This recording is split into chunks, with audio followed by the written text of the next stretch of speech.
Agree.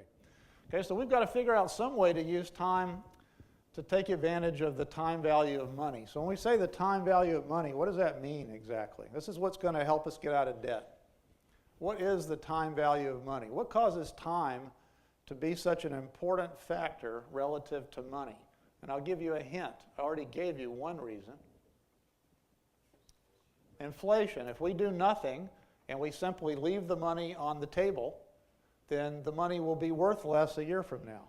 Why is that? Because prices went up a little bit, or in the case of gas, a lot. And we measure that with the Consumer Price Index. And if gas goes from formerly $1.50 to now $2.50, that's a pretty big deal, especially if you have to use gas.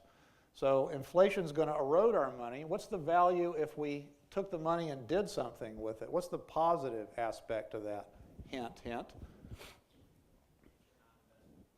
Yeah, we're going to get a return on investment in the form of compound interest, and I won't try to make you financial experts here tonight, but our money, if we invest it and we find an investment that will help it will grow exponentially.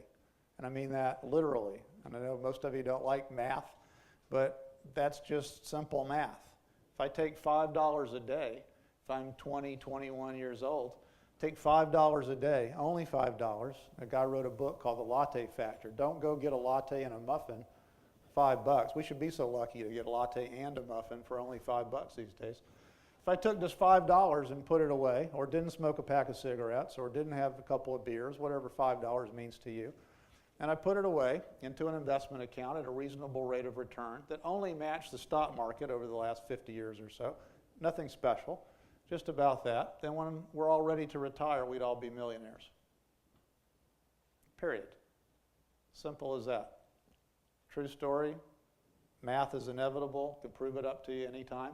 And if you could put away more than $5, you'd be multimillionaires at some point in time. And if you retired a little later, you'd even have more than that. So kind of a cool thing, huh?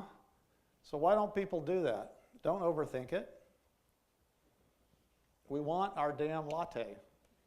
You know, we want to go have a couple of beers. We know that if we put our money in an account, it would grow.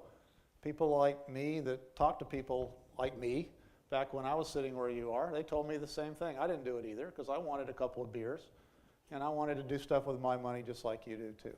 Okay, well nowadays we know that not only is it not that easy, we've got to stop consuming something. We've got to take some money and put it over somewhere, because if we only pay down our debts, we're never going to have anything to show for it. And I'll demonstrate what I